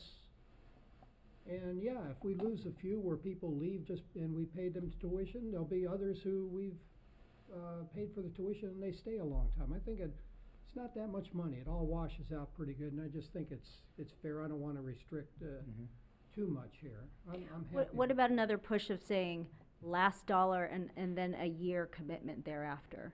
a year commitment for $10,000. On the on the reimbursement, you mean? Right. Well, then, yeah, but then you're gonna say, I mean, the $10,000 of tuition reimbursement is spread out over time. So you say the last dollar you have to stay a year. What if you leave? How much are you liable for? How much you Is have there to a pay back? formula? Do you prorate And that's it? the hard part, is the administrative part. See, It's that's just what it's a mess. I really And I know don't- you were trying to streamline here too, Yeah, so.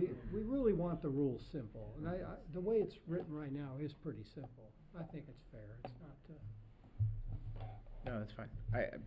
I'm convinced that we can just leave it, as long as you guys okay with leaving it? I'm just Yeah. trying to see if there are any other options, but I think hearing the pros and cons for all of it, this Yeah, I kind just of think makes it sense. may be a little bit more of a headache. And we do want people to use it, so, well, great. Well, let's have a motion then as is. Move to approve.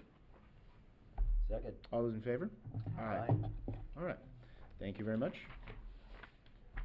And last but not least, the options for filling the city council vacancy.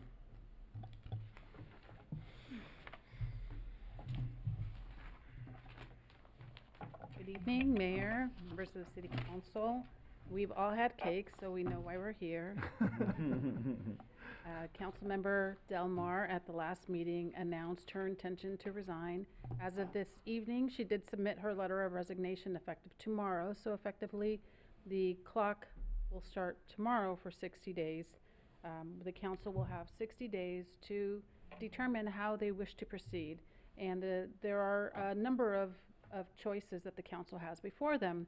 Currently, the Sierra Madre Municipal Code allows for the city council to appoint previous mayor to the seat.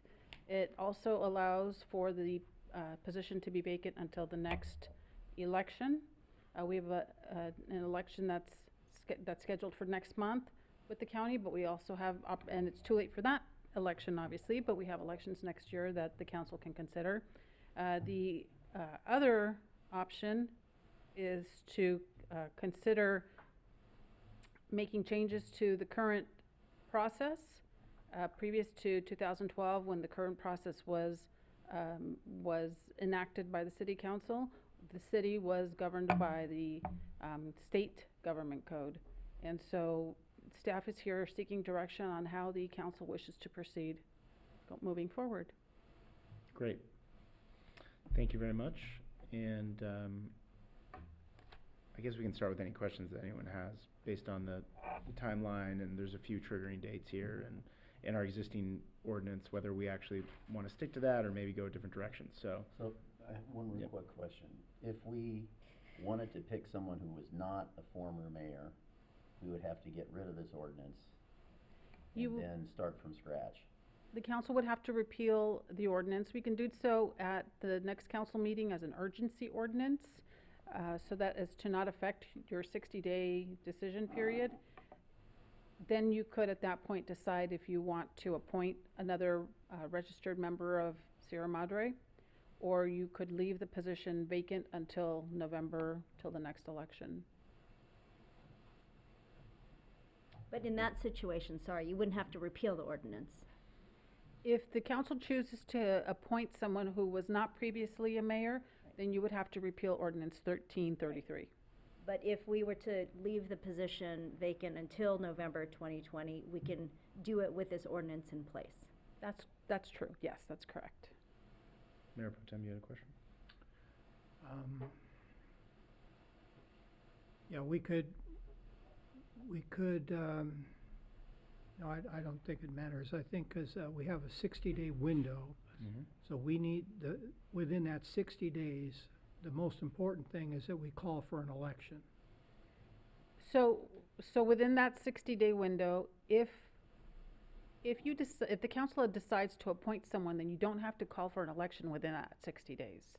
So the council only needs to decide within 60 days starting tomorrow what direction you want to move in. If you choose to call for an election, then you have options on when the election can be called for.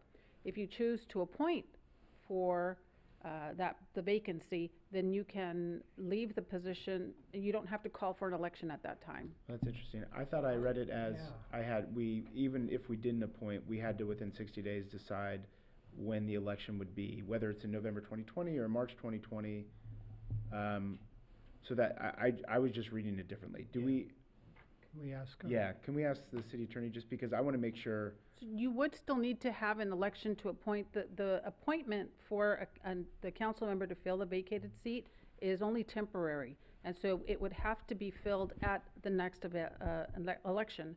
Next election would be March. We're a little short on time on that, so the council would have to quickly make a decision. And then the next election after that is November, so you'd have more time to call for that election. But I thought, Yeah, go ahead. I want to just be clear on my question. Let's separate the part about appointing. My question is just really simple. In 60 days, we have 60 days to call for an election. Not quite. You have 60 days to decide whether you're going to, you have 60 days to decide if you're going to call a special election. You could, assuming that we can make the time for the March primary, you would do that within the 60 days. Well, if you decide that you're going to have the election at your next general election, you would decide that within the 60 days, but you wouldn't actually call the election until closer to Okay, November. I'm just reading the staff report. Item B, within 60 days from the date, the city council shall call a special election. That's the current ordinance, the way it's written now, Well, that's what I'm trying to get to. Okay. And so, So right now, as it stands, If we follow the ordinance, we we'd have to must, do that. within 60 days, call for a special election. Then the only question is whether it's in March or November. Yes. correct. Okay. Correct. So that's the first point. That's how I understood it, yep. Yeah, okay. Second point, we need to do that, but do we have to appoint within that 60-day window also with this current ordinance? You do. With the current ordinance, it would have to be a previous mayor. Well, wait a minute. It says, in addition to the mandatory calling, in paragraph C, the city council may make a temporary appointment. Yeah, no, so we could just leave it open. So that's what, No, see, and that's Laura, what I'm asking. and Ms. Aguilar, she did say that we could leave it open yes, until that the was next, the question. the next election. Okay, here's the reason I'm asking it. Because number one, we have to call a special election. We don't have to appoint, we can appoint any time, right? Sure. We're not limited to That's the correct. 60 days. So that's what I wanted, the point I was trying to make is we need to decide when it's gonna be on the On election. the election, right. And we can then take our time whether we want to appoint or not. It's Yeah. not urgent. That's Right. correct. Yeah, but that's according to this. If we were to do away with this and then state law would apply, the rules, I assume this coincides with state law. It so, does. Okay. It does. The only thing that's different about your The mayor's. ordinance with state law is the restriction of whom you can choose to appoint. Okay. And we can debate whether, it makes sense to wait on that or, what we want to do. But, okay, so we got that clarified. Any other questions before we open this up for? Sorry, I Yeah. just want to make sure I understood this. Okay, I understand the special call or election part, but you're saying even if we appoint, we do not have to appoint within the 60 days? Right. We do not have to appoint? That's right. Okay, we can appoint. The at 60 any- days really just for calling the If election. we decide to appoint, we can decide anytime? Right. Okay. Councilmember Goss? Okay, we'll open this up for public comment. Thank you. We'll bring it back.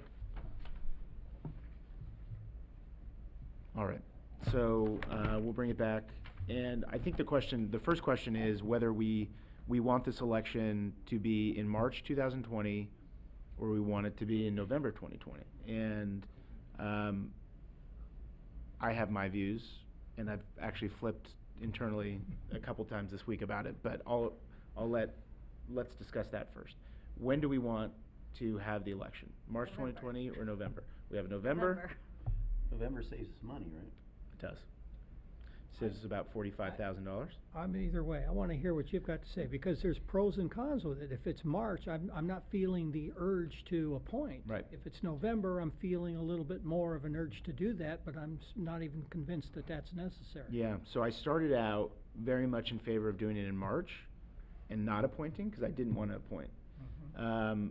And I've come around to, for the cost savings and I think to give a little bit more time for folks to prepare for the election, doing it in November. And I agree with you. If we're going to do it in November, then I think we need to appoint. And then the question is, who do we appoint? But I had originally, at the beginning of last week and kind of up until this week, a couple days ago, I thought that doing it in March would be the best thing, and then we wouldn't have to appoint, because I frankly don't want to go through the hassle of appointing someone. I mean, I really don't. But I just think it's a little rushed, and I think that then we're going to start an election, and who knows who actually steps up and does it, and who we get. But it's just, to me, a little bit more risky, but I'm happy to hear folks if that's what we want to do. I mean, Well, I don't like the March election. I think it's not enough time for Yeah. people to even think about running and planning a campaign and getting organized. Right. We That's could- how I we view could it. wind up with an unopposed election where only one person steps up, and, you know, a competitive election is the best thing. Yeah. So I don't like the cost either. Yeah. So I prefer to wait till November, so. Well, it sounds like we have consensus then on November. Yeah, Okay. and all for the same reasons for I Um, mean, finances were first yeah. for me, but. Well, then we can then direct staff to bring back an ordinance at the next meeting to call for the November special election. And at that elections, folks will be running there'll be 2 seats plus this seat. So there'll be 3 seats open. One of them will be, we've been through this before, one of them will be to fill the remainder of Councilmember Del Mar's term. That's correct. The other 2 will be Mayor Pro Tem, and the mayor will be up for re-election, and it'll be those 2 seats. That's for a correct. 4-year term. Okay. And so it's the city treasurer, city clerk, 2 seats on the city council, and a unexpired Got it. term seat on the city council. Okay. So we'll have you bring back that ordinance, but go ahead. Some clarification. If we don't want to be limited to having to pick That was gonna be my former second, yeah. mayors, That's where I'm gonna do go we right now. have to get rid of that ordinance? The council would have to direct staff to bring back an urgency ordinance repealing ordinance number 1333, so that you could have the option to select someone, and it wouldn't restrict you to mayors. You could select someone who was a previous mayor, but it wouldn't restrict you to that. I think we should do that. It gives us more flexibility. We're gonna end up with. So wait, before we go into that, I just have a question about the 2020 election. And so, do I understand this correctly, that someone would have to run specifically for the expired or non-expired term for council member? So Correct. how does that happen? I'm the person that's running for the 2-year seat? It's a pull papers for that For that position. specific seat. It's a specific position. It's for the 2-year council seat. What happened in Yeah. 2012? Was it you were Kerb? running. Yeah. Yeah, So Chris someone- Kerber won that seat. So But he no one can ran run for for, that they seat. can't pull papers for both? That is No. correct. Okay. They cannot. Got They it. can only pull for one seat. Okay. Yep, that's a good question though. And so to Councilmember Goss's point, that's the next item for discussion. I'll let you guys kind of opine as to what you think. We were on the council when we adopted that, this former mayor thing. I'm not quite sure why we did that. I'd have to think back and kind of rack my brain, but I'm happy to scrap that if. I would prefer it, the former mayor, but I'm not so certain we'll get any to step up, And and then that you're would kind of- leave us yeah. without any options. I'd I'd like to have extra options, that's Yeah. my only position. I actually would be fine without appointing for another year. I mean, it doesn't sound like that's where folks are at. But given the timeline of not doing it in March, looking through November, when I first read this, former mayors don't know who would step up. I think appointing someone would give someone the leg up if they're deciding to Yeah, run. definitely an advantage. And that's a It'd concern be us also. kind of, We're- Yeah, tilting picking the a scale colleague, in yeah. favor of somebody who, unless we specify. Well, I was gonna say, they which. don't run. That you can't run. And they just did that, and that's a great point. I mean, there's a few options here. Let's take the first point first, though. I think that sounds like there's consensus here to do away with the existing ordinance that limits it to former mayors. And I think that we can, sounds like we have consensus here to bring back an emergency ordinance to do away with that. One question. Yeah. Why is it emergency if we don't have to appoint for, there's no rush to appoint anybody? Why do we need an emergency ordinance? You wouldn't if you're not gonna be in a rush to appoint. The action that you have to choose, and it sounds like there's already consensus on the choice, it's an either or choice. Do we appoint within 60 days, or do we call the election within 60 days? If you choose to call the election within 60 days, which sounds like Which is what we're gonna do, consensus, yeah. then whether or not you want to appoint someone is a decision for a later day. Got it. You can do both. What's the downside of bringing it, of not doing it as an emergency, though? I guess if we, If it's not really an emergency, why do we call it an emergency? well, I don't know. I You'd be mean, saving first reading and second reading plus 30 days. You save 60 days if you do it as an urgency ordinance. Yeah, I think we want to do it, yeah. About, 60 days is I agree. reasonable. No point in dragging it on. So we have consensus then to have that brought back as well? All right. Just again, another point of clarification though, if we decide not to appoint Mhm. anyone by November 2020, Mhm. this ordinance can stay in place and it doesn't have to be repealed. Well, I think it's a great question. I think that we're repealing it no matter what. It sounds like we're in this position, and a lot of us, I think all of us, think that it's kind of restrictive, and whether we appoint or not, probably not the best law to have on the books, Okay, right? based on that, yeah. I'm fine with that. That's where I'm Yeah. at. Let's just Yeah, get rid I think just get rid of it. Doesn't make And then I think there's some arguments here that we can have at a later date as to whether we appoint, whom that may be, and I think I don't necessarily think we need to do that tonight. I mean, I do think that there's some good arguments as to maybe not wanting to appoint. I frankly don't really want to have to go through the exercise, but I think that the residents might want us to, so I'm open to appointing someone if need be, but we don't have to do that tonight. So I think we've done everything we need to do in this timeline, which is to bring back, we're gonna have an ordinance coming back calling the election November 2020, Mhm. and then an emergency ordinance doing away with the current ordinance. And then I think we should schedule something, I don't know which December, probably the There's December. only one in December. There's only one. Yeah, after the first tonight, one. there's only 2 council meetings left this year. We should probably then agendize this for the first meeting in December. Okay. To at least discuss it again, the appointment. Right. And then decide where we want to go. Works. Because if we do want to appoint someone at that meeting, we're going to have to call for a process of asking for applications. Correct. Which hopefully would happen in January, and then appointing someone in January, February, which gives that person, And much 8, like 9 how, months. when the council decided to appoint the city clerk's position, you would have to determine the process and if there's an application process and which process the council would like to take for that appointment. If that's the decision that if that's the path Yep. that you would like to take. Can I comment on that? Sure. I'm not sure we need a process.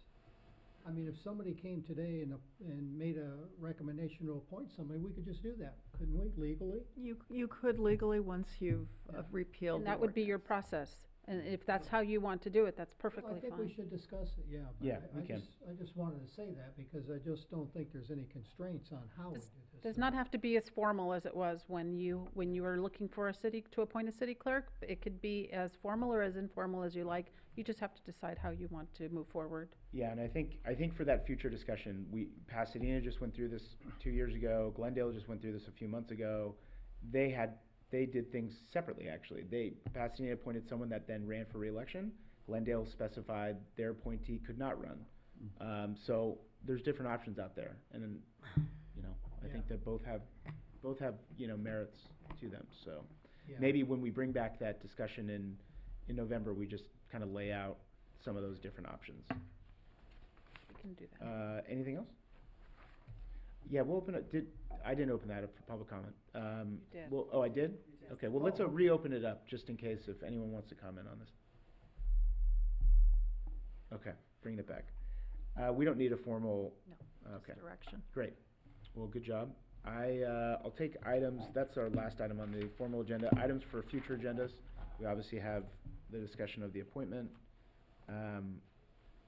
We can agendize Mr. and Mrs. Alcorn's what was the AB 68, the ADU? I think that is already on the agenda actually because staff has been working to, and I'm looking at Vincent, I know that they're already working to kind of get ready for it. So, you know, at some point, I don't know when that was planning on coming back, but you can talk to Gabe and we can figure out. We will likely need an urgency ordinance to conform the city's ADU ordinance in line with the I assumed it was new coming at law. some point, so, Yeah. okay. Wow. So we have to rush. Yeah. To do their state. big. Yeah, it's the state. In the books. Wonderful. Anything else? Yep. All right, motion to adjourn in honor of Denise Del Mar. Oh, nice. I'll make that motion. Second. All right, all those in favor? Aye. Aye. Good night.